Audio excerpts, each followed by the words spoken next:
Josué, capítulo 4. Quando todo o povo de Israel acabou de atravessar o rio Jordão, o Senhor disse a Josué: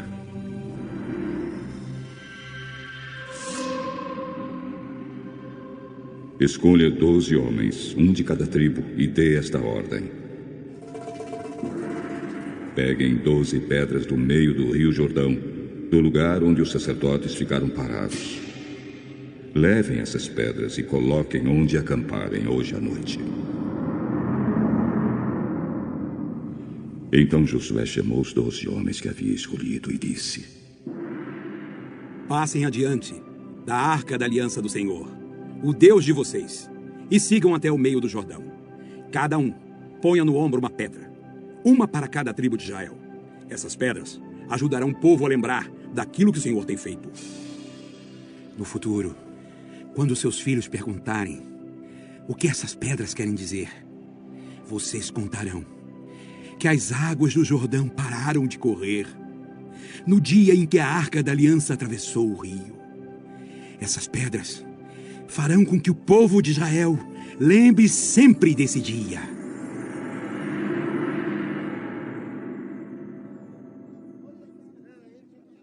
Os homens fizeram o que Josué mandou. Como o Senhor Deus tinha dito a Josué, eles pegaram do meio do rio Jordão 12 pedras, uma para cada tribo de Israel, e as levaram e colocaram no acampamento. Josué também pôs 12 pedras no meio do Jordão, no lugar onde os sacerdotes que carregavam a arca haviam parado. Essas pedras ainda estão lá. Os sacerdotes ficaram parados no meio do Jordão, até que foi feito tudo que o Senhor, por meio de Moisés, havia mandado Josué falar ao povo. Então o povo se apressou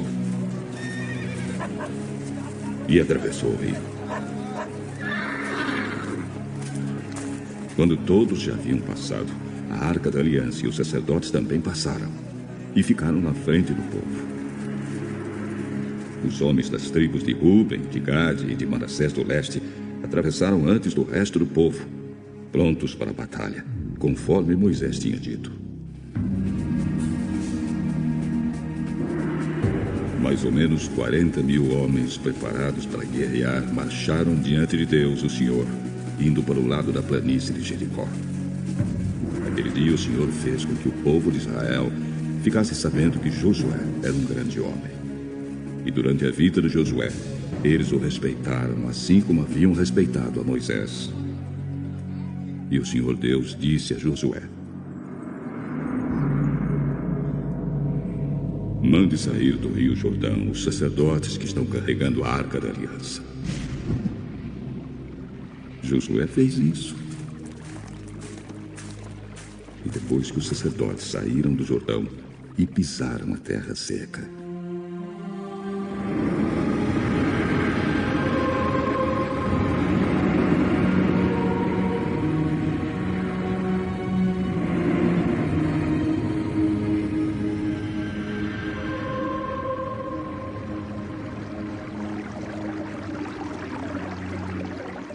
o rio começou a correr de novo e cobriu as margens como antes. O povo atravessou o Jordão no dia 10 do primeiro mês e acampou em Gilgal, a leste de Jericó.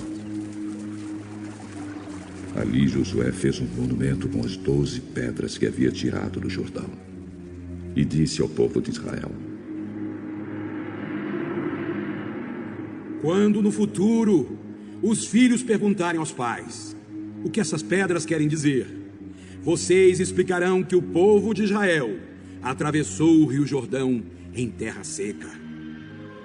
O Senhor, o Deus de vocês, secou o Jordão para vocês atravessarem, assim como secou o Mar Vermelho para nós passarmos.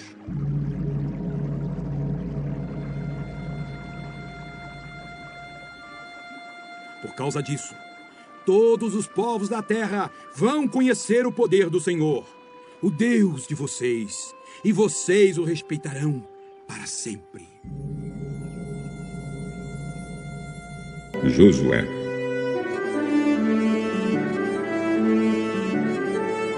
capítulo 5.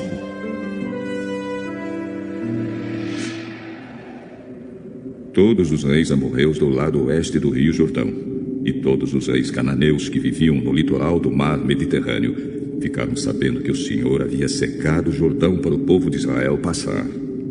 E como o povo de Israel estava chegando, eles ficaram com medo e perderam toda a coragem. O Senhor Deus disse a Josué: prepare algumas facas de pedra e faça uma segunda cerimônia de circuncisão no meio do povo. Josué fez as facas e circuncidou os israelitas no monte da circuncisão. Ele fez isso porque todos os homens que tinham idade para guerrear quando saíram do Egito haviam morrido pelo caminho, no deserto. Todos os homens que saíram do Egito tinham sido circuncidados, mas isso não foi feito com nenhum dos que nasceram durante a viagem pelo deserto. O povo de Israel havia andado 40 anos pelo deserto. Durante esse tempo, todos os homens que saíram do Egito em idade de guerrear tinham morrido, porque haviam desobedecido a Deus, o Senhor.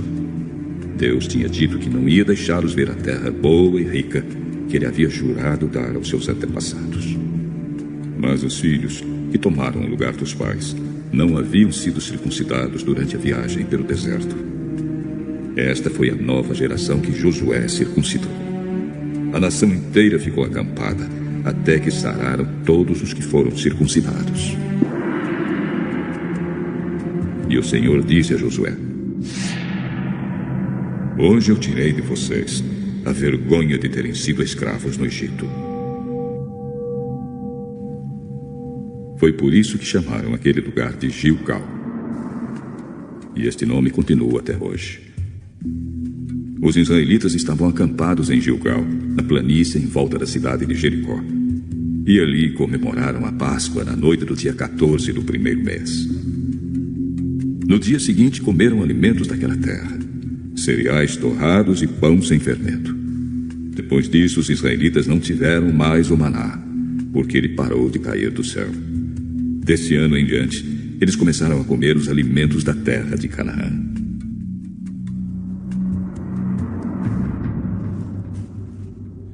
Josué estava perto da cidade de Jericó.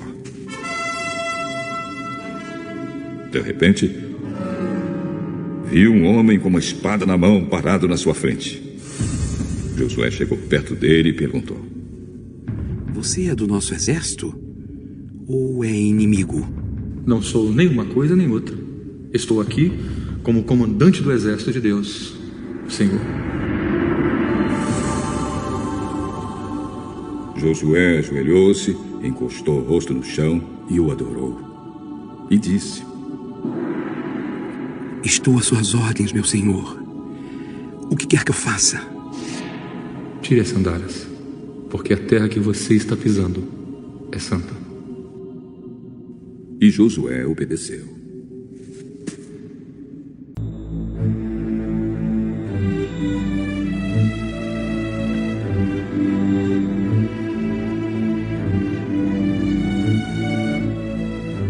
Josué, capítulo 6. Os portões da cidade de Jericó estavam muito bem fechados, para não deixar que os israelitas entrassem. Ninguém podia entrar nem sair da cidade. O Senhor Deus disse a Josué: olhe, eu estou entregando a você a cidade de Jericó, o seu rei e os seus corajosos soldados. Agora você e os soldados israelitas marcharão em volta da cidade uma vez por dia, durante 6 dias. À frente da Arca da Aliança irão 7 sacerdotes, cada um levando uma corneta de chifre de carneiro. No 7º dia, você e os seus soldados marcharão 7 vezes em volta da cidade, e os sacerdotes tocarão as cornetas. Quando eles derem um toque longo, todo o povo gritará bem alto. E então a muralha da cidade cairá.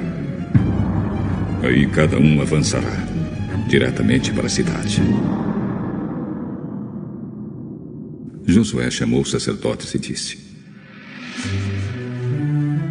carreguem a Arca da Aliança. E na frente, fiquem 7 sacerdotes, levando cornetas.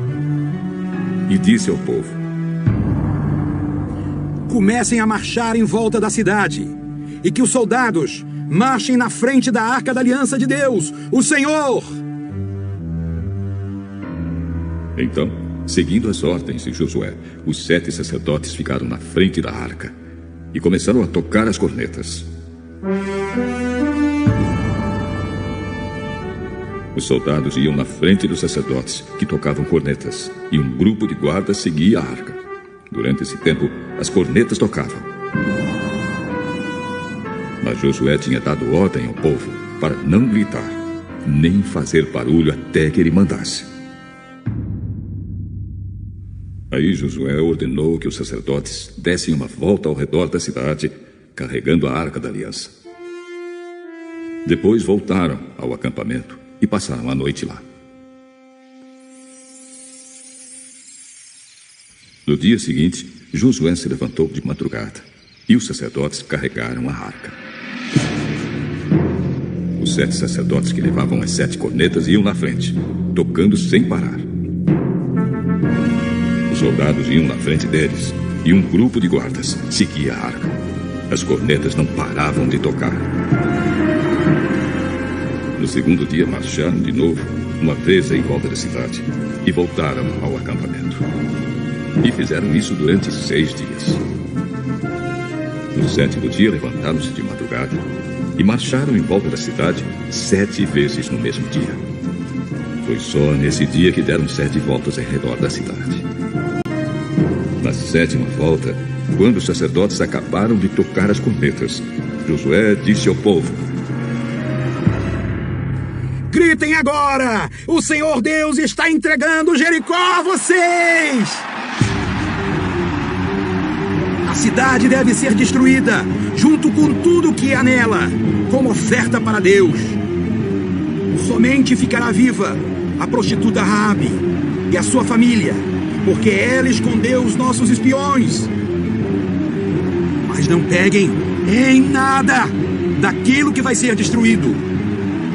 Se ficarem com qualquer coisa que eu mandei destruir, vocês vão trazer desgraça e destruição ao acampamento israelita.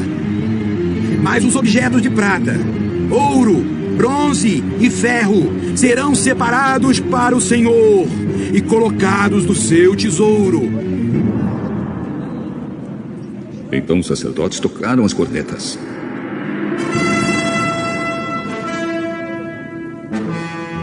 Logo que o povo ouviu este som, gritou com toda a força. E a muralha caiu.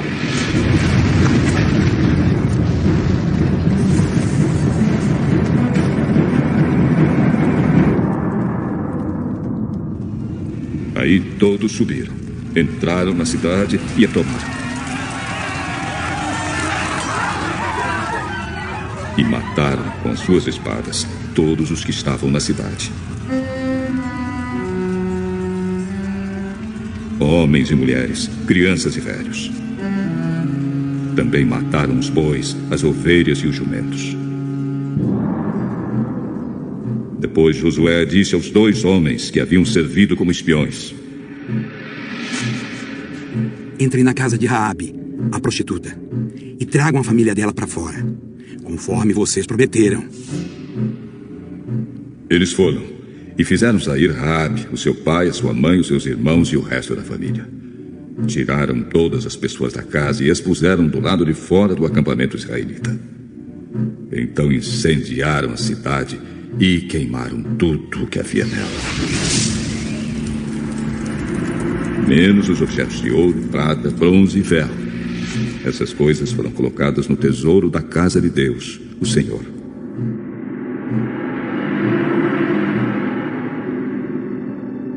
Josué deixou que Raabe, a prostituta, e todos os seus parentes ficassem vivos, porque ela havia escondido os espiões que ele havia mandado a Jericó. E os descendentes dela vivem no meio do povo de Israel até hoje. Nessa ocasião, Josué amaldiçoou a cidade em nome de Deus, dizendo: quem tentar construir de novo esta cidade de Jericó será amaldiçoado pelo Senhor. Quem puser os alicerces perderá o filho mais velho. Quem colocar os portões perderá o filho mais moço.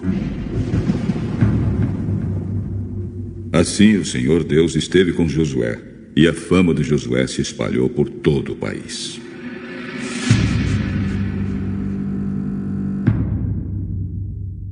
Leitura complementar. Patriarcas e Profetas. Capítulo 45.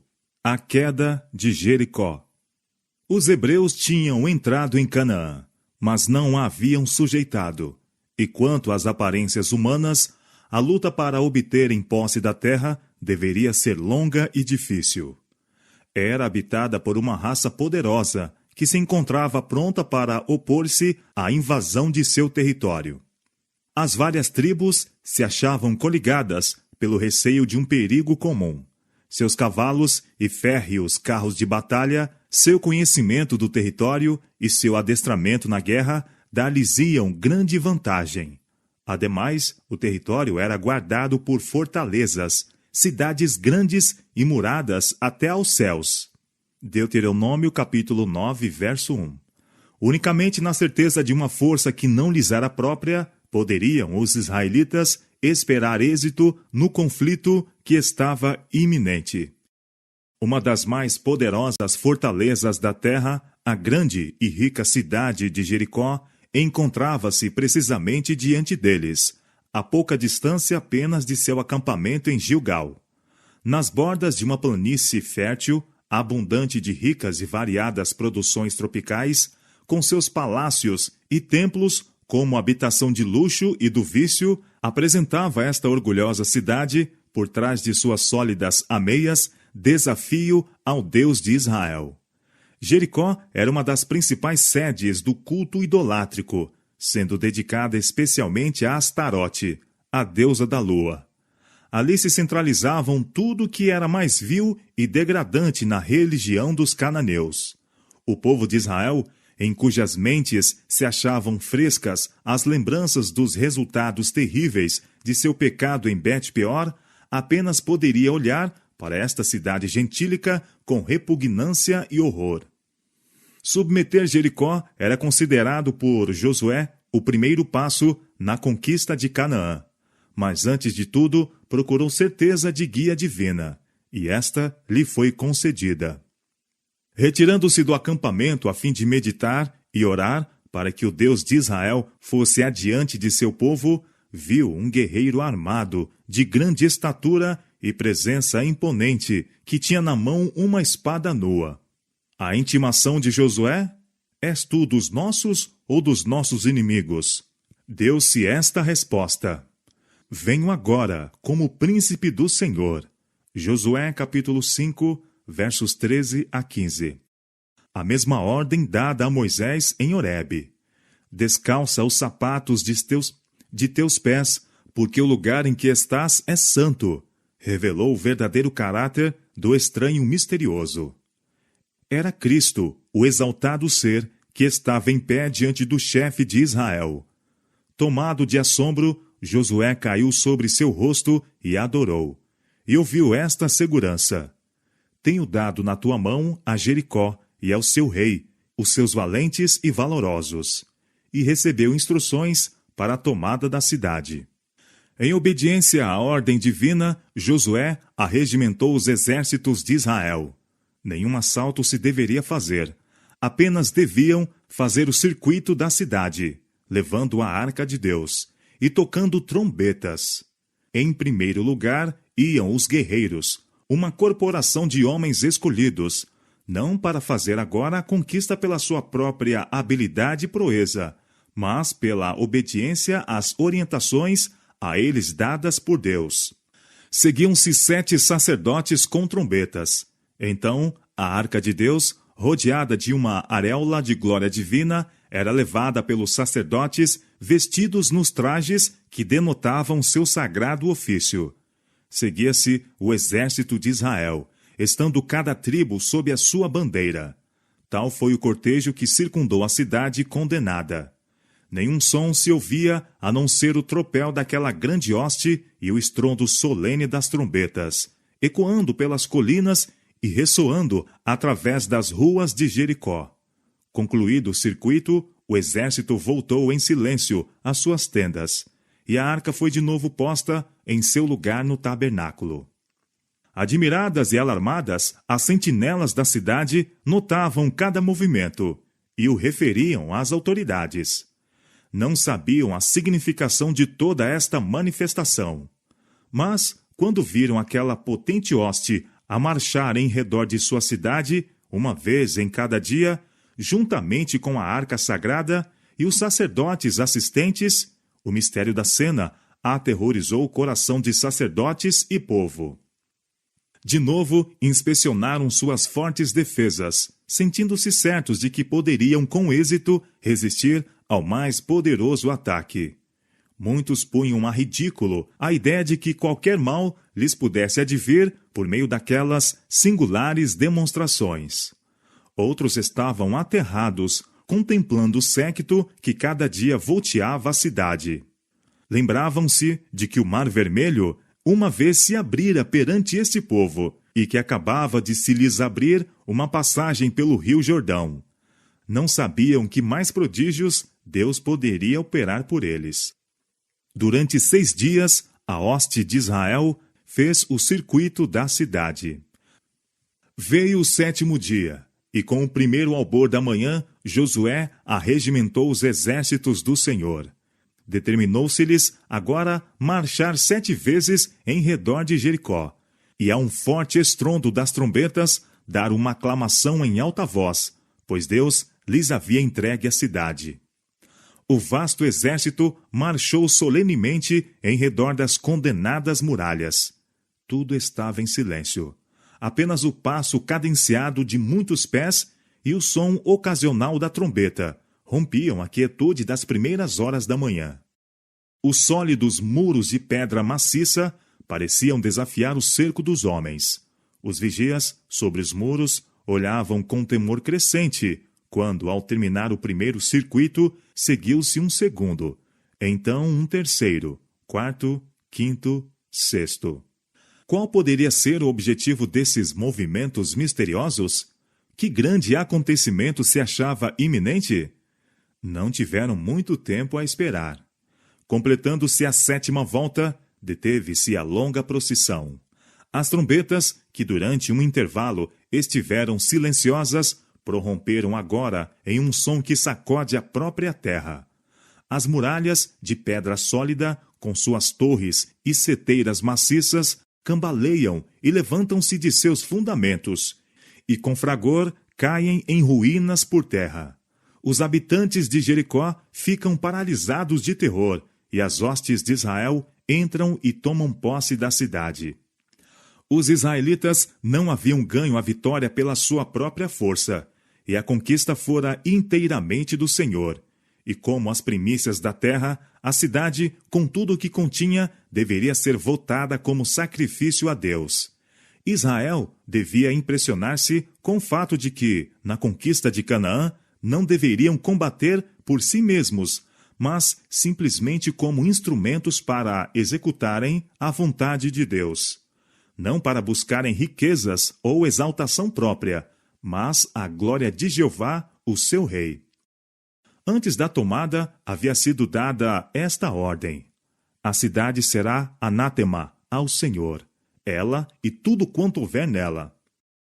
Guardai-vos do anátema, para que vos não metais em anátema, e assim façais maldito o arraial de Israel e o turbeis. Todos os habitantes da cidade, com todo o ser vivo que nela se continha, desde o homem até a mulher, desde o menino até ao velho, e até ao boi e gado miúdo e ao jumento, passaram ao fio da espada. Apenas a fiel Raabe, com sua casa, foi poupada, em cumprimento da promessa dos espias. A cidade foi queimada, seus palácios e templos, suas magnificentes moradas, com todos os seus luxuosos pertences, ricas cortinas e custosos vestuários, foram entregues às chamas. Aquilo que não pôde ser destruído pelo fogo, A prata e o ouro e os vasos de metal e de ferro foi dedicado ao serviço do tabernáculo. O próprio local da cidade foi maldito. Jericó nunca deveria ser reconstruída como fortaleza. Ameaçaram-se juízos sobre qualquer que pretendesse restabelecer os muros que o poder divino havia derribado. Esta solene declaração foi feita na presença de todo Israel. Maldito diante do Senhor seja o homem que se levantar e reedificar esta cidade de Jericó. Perdendo seu primogênito, a afundará, e sobre seu filho mais novo lhe porás as portas. A destruição total do povo de Jericó não era senão um cumprimento das ordens previamente dadas por intermédio de Moisés concernentes aos habitantes de Canaã. Quando o Senhor Deus as tiver dado diante de ti para as ferir, totalmente as destruirás. Das cidades destas nações, nenhuma coisa que tem fôlego deixarás com vida. Deuteronômio capítulo 7, verso 2 e capítulo 20, verso 16. Para muitos, estas ordens parecem ser contrárias ao espírito de amor e misericórdia estipulado em outras partes da Bíblia. Mas eram, na verdade, os ditames da sabedoria e bondade infinitas. Deus estava para estabelecer Israel em Canaã, desenvolver entre eles uma nação e governo que fossem uma manifestação de seu reino na terra. Não somente deveriam ser os herdeiros da verdadeira religião, mas deveriam disseminar seus princípios por todo o mundo.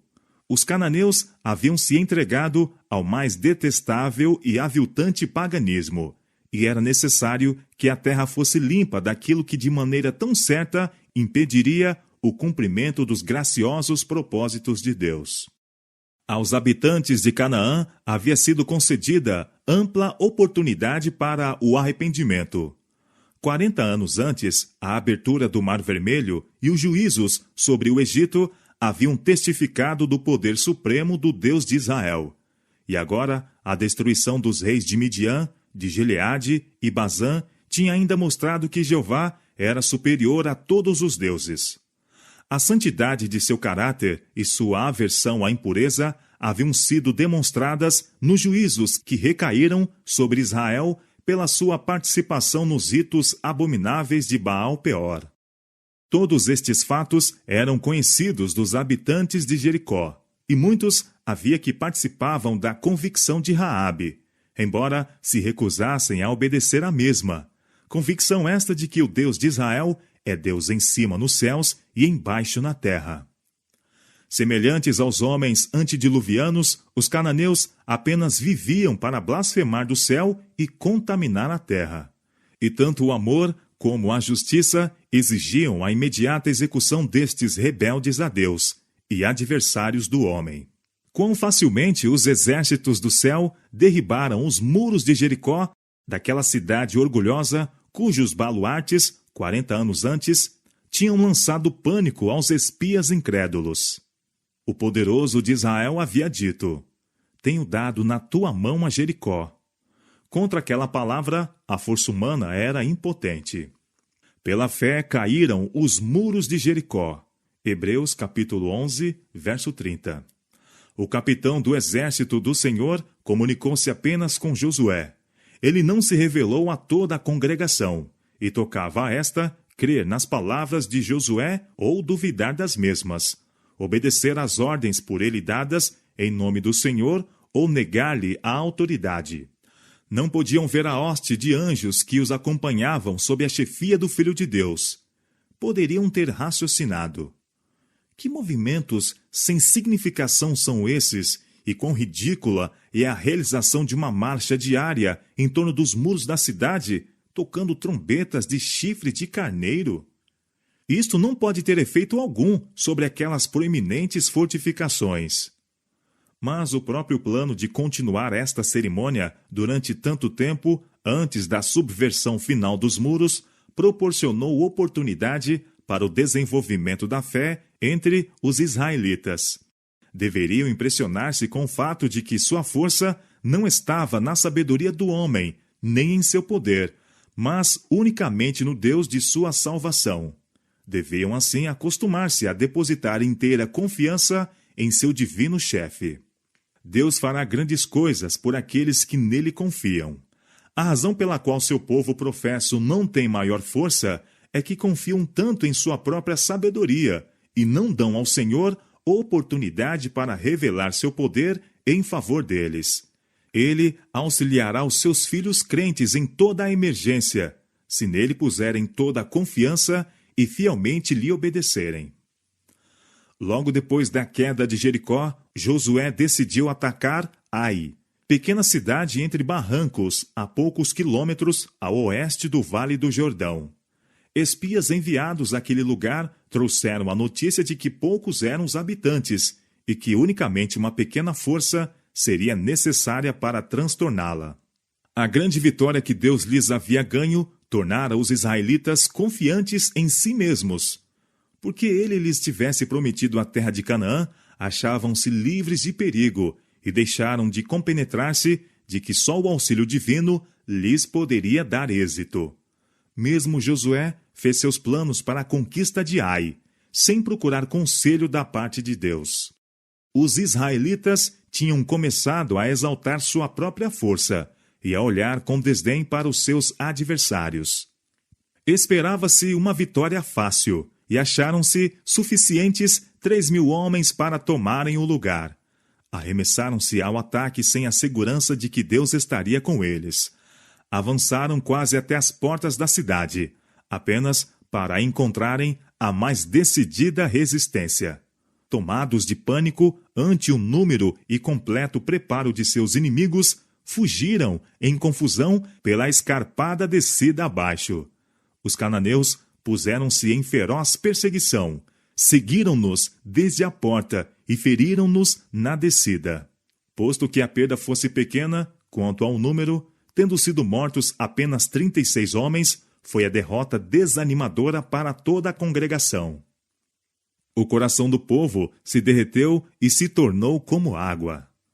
Esta foi a primeira vez que se defrontaram com os cananeus em combate efetivo, e se foram postos em fuga diante dos defensores desta pequena cidade, qual seria o resultado nos maiores conflitos que se achavam perante eles? Josué encarou o mau êxito como expressão do desagrado de Deus e angustiosamente, apreensivamente, rasgou seus vestidos e se prostrou em terra sobre o seu rosto perante a arca do Senhor até a tarde, ele e os anciãos de Israel, e deitaram pó sobre as suas cabeças. Ah, Senhor Jeová, exclamou ele, por que com efeito fizeste passar a este povo o Jordão, para nos dares nas mãos dos amorreus, para nos fazerem perecer? Ah, Senhor, que direi?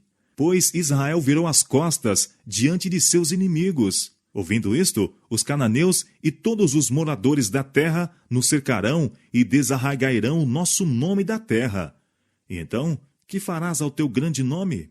A resposta de Jeová foi: levanta-te, porque estás prostrado assim sobre o teu rosto? Israel transgrediu o meu concerto que lhes tinha ordenado. Este era o momento para ação pronta e decidida, e não para desespero e lamentação. Havia pecado secreto no acampamento, e este devia ser descoberto e removido antes que a presença e a bênção do Senhor pudessem estar com o seu povo. Não serei mais convosco, se não desarraigardes o anátema do meio de vós. A ordem de Deus tinha sido desatendida por um dos encarregados de executar seus juízos, e a nação foi considerada responsável pelo crime do transgressor. Tomaram do anátema, e também furtaram, e também mentiram. Deram-se instruções a Josué para a descoberta e castigo do criminoso. Dever-se-ia empregar a sorte para descobri-lo. O pecador não foi diretamente indicado, ficando a questão em dúvida por algum tempo, a fim de que o povo pudesse sentir sua responsabilidade pelos pecados existentes entre eles. E assim foi levado ao exame de coração e humilhação perante Deus. De manhã bem cedo, Josué reuniu o povo, segundo as suas tribos, e iniciou-se a cerimônia solene e impressionante. passo a passo prosseguiu a investigação. Mais e mais minuciosa se tornava a terrível prova. Primeiro a tribo, depois a família, depois a casa. A seguir, o homem foram passados pela prova. E Acã, filho de Carme, da tribo de Judá, foi indicado pelo dedo de Deus como o perturbador de Israel. Para confirmar seu crime, fora de toda dúvida, não deixando base para a acusação de que fora condenado injustamente, Josué, de modo solene, conjurou a Acã a reconhecer a verdade. O miserável homem fez ampla confissão de seu crime. Verdadeiramente pequei contra o Senhor Deus de Israel. Quando vi entre os despojos uma boa capa babilônica e 200 siclos de prata e uma cunha de ouro de peso de 50 siclos, cobicei-os e tomei-os, e eis que estão escondidos na terra, no meio da minha tenda. Expediram-se imediatamente mensageiros para a tenda, onde removeram a terra no lugar indicado, e eis que tudo estava escondido na sua tenda, e a prata debaixo dela. Tomaram, pois, aquelas coisas no meio da tenda, e as trouxeram a Josué, e as deitaram perante o Senhor. Pronunciou-se a sentença, e imediatamente foi executada. Por que nos turbaste? Disse Josué. O Senhor te turbará a ti este dia. Como o povo houvesse sido responsabilizado pelo pecado de Acã e tivesse sofrido pelas suas consequências, deveria, mediante seus representantes, tomar parte no castigo àquele pecado. Todo Israel o apedrejou com pedras. Então ergueu-se sobre ele um grande montão de pedras, testemunho ao pecado e seu castigo. Pelo que se chamou o nome daquele lugar o Vale de Acor, isto é, perturbação. No livro das crônicas está escrita sua memória.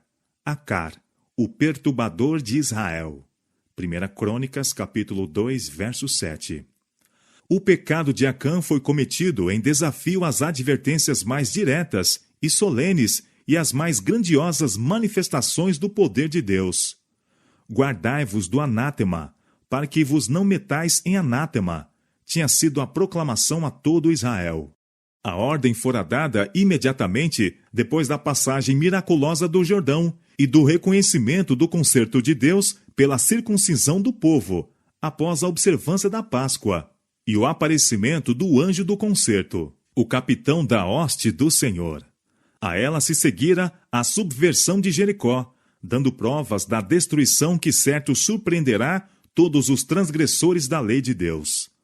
O fato de que somente o poder divino dera a vitória a Israel, de que não entraram na posse de Jericó pela sua própria força, dava um peso solene à ordem que lhes proibia participar dos despojos. Deus, pelo poder de sua palavra, transtornara aquela fortaleza. A conquista era sua, e a ele unicamente. A cidade, com todas as coisas que nela se continham, devia ser devotada. Dentre os milhões de Israel, apenas um homem houve que, naquela hora solene de triunfo e juízo, ousara transgredir a ordem de Deus. A cobiça de Acã foi despertada à vista daquela custosa capa de Sinear. Mesmo quando ela o levou em face da morte, ele a chamou uma boa capa babilônica. Um pecado arrastara outro, e ele se apropriou do ouro e da prata dedicados ao tesouro do Senhor. Roubou a Deus as primícias da terra de Canaã. O mortal pecado que determinara a ruína de Acã teve suas raízes na cobiça, um dos mais comuns e mais levianamente considerados dentre todos os pecados. Enquanto outras faltas são descobertas e castigadas, quão raramente apenas desperta censura e violação do 10º mandamento. A enormidade desse pecado e seus terríveis resultados são a lição da história de Acã. A cobiça é um mal de desenvolvimento gradual. Acã havia acariciado a avidez ao ganho até que isto se tornou um hábito, atando-o em grilhões quase impossíveis de quebrar. Enquanto alimentava este mal, ter-se-ia enchido de horror ao pensamento de acarretar desgraça sobre Israel. Mas suas percepções se amorteceram pelo pecado, e quando sobreveio a tentação, caiu como fácil presa. Não são ainda cometidos pecados semelhantes em face de advertências tão solenes e explícitas? Proíbe-se-nos tão diretamente condescender com a cobiça como a Acã foi proibido apropriar-se dos despojos de Jericó. Deus declarou ser isto idolatria. Somos advertidos. Não podeis servir a Deus e a Mamom. Acautelai-vos e guardai-vos da avareza, nem ainda se nomeie entre vós. Temos diante de nós a sorte terrível de Acã, de Judas, de Ananias e Safira. Antes de todos estes, temos a de Lúcifer, aquele filho da alva, que, cobiçando mais elevada condição, perdeu para sempre o brilho e ventura do céu. E, contudo, apesar de todas estas advertências, impera por toda parte a cobiça. Por toda parte se vê o seu rastro viscoso. Cria o descontentamento e a dissensão na família, provoca a inveja e ódio dos pobres contra os ricos, inspira a opressão cruel do rico ao pobre. E este mal não existe somente no mundo, mas na igreja também. Quão comum é achar mesmo ali o egoísmo, a avareza, a ganância, a negligência da caridade e o roubo a Deus nos dízimos e ofertas. Entre membros da igreja, considerados idôneos e cumpridores do dever, existem, triste a dizer, muitos Acãs. Muito homem vem majestosamente à igreja e senta-se à mesa do Senhor, enquanto entre as suas posses se acham ocultos lucros ilícitos, coisas que Deus amaldiçoou. Por uma boa capa babilônica, multidões sacrificam a aprovação da consciência e sua esperança do céu. Multidões permutam sua integridade e capacidade para o que é útil por um saco de siclos de prata. Os clamores dos pobres que sofrem são desatendidos. A luz do Evangelho é estorvada em seu caminho. Instiga-se o escárnio dos mundanos pelas práticas que desmentem a profissão cristã. E, no entanto, o cobiçoso que professa a religião continua a amontoar tesouros. Roubará o homem a Deus? Todavia vós me roubais, diz o Senhor. Malaquias capítulo 3, verso 8. O pecado de Acã trouxe revés a toda a nação. Pelo pecado de um homem, o desprazer de Deus repousará sobre sua igreja, até que a transgressão seja descoberta e removida. A influência que mais temida deve ser pela igreja não é a dos francos oponentes, incrédulos e blasfemos, mas dos que incoroentemente professam a Cristo. Estes são os que impedem as bênçãos de Deus de virem a Israel e acarretam fraqueza ao seu povo. Quando a igreja se acha em dificuldade, quando existem a frieza e o declínio espiritual, dando ocasião a que os inimigos de Deus triunfem, então, em vez de cruzar os braços e lamentar sua infeliz condição, investiguem os membros se não há um Acã no acampamento. Com humilhação e exame de coração, procure cada qual descobrir os pecados ocultos que excluem a presença de Deus. Acã reconheceu sua culpa, quando era demasiado tarde para que a confissão o beneficiasse. Vira os exércitos de Israel voltarem de Ai, derrotados e desanimados. Contudo, não se apresentou para confessar seu pecado. Vira Josué e os anciãos de Israel curvados em terra, com uma dor demasiado grande para exprimir-se com palavras. Houvesse feito então confissão e teria dado alguma prova de verdadeiro arrependimento. Mas guardou ainda silêncio. Ouvira a proclamação de que um grande crime fora cometido, e ouvira mesmo especificar-se o caráter daquele crime. Seus lábios, porém, estavam fechados. Veio então a investigação solene. Como lhe fremiu a alma de terror ao ver indicada sua tribo, a seguir sua família e depois sua casa. Mas ainda não proferiu confissão alguma, até que o dedo de Deus se pôs sobre ele. Então, quando seu pecado não mais poderia ser escondido, admitiu a verdade. Quão frequentemente se fazem confissões semelhantes? Há uma grande diferença entre admitir fatos depois que os mesmos foram provados, e confessar pecados apenas conhecidos por nós mesmos e Deus. Acã não teria confessado o seu crime se não tivesse esperado com isso evitar as consequências do mesmo. Mas sua confissão apenas serviu para mostrar que seu castigo era justo. Não havia genuíno arrependimento do pecado, nem contrição, nem mudança de propósito, nem aversão ao mal. Assim, pelos culpados serão feitas confissões quando se encontrarem eles perante o tribunal de Deus, depois de haver sido decidido todo o caso, ou para a vida ou para a morte. As consequências que lhes resultarão arrancarão de cada um o reconhecimento de seu pecado. Será extorquido da alma por um senso terrível de condenação e medonha expectativa de juízo. Mas tais confissões não poderão salvar o pecador. Enquanto podem esconder suas transgressões de seus semelhantes, muitos, como Acã, sentem-se livres de perigo e lisonjeiam-se de que Deus não será severo ao notar a iniquidade. Demasiado tarde, seus pecados pô-los-ão ao descoberto naquele dia em que para sempre não serão purificados com sacrifício nem com ofertas.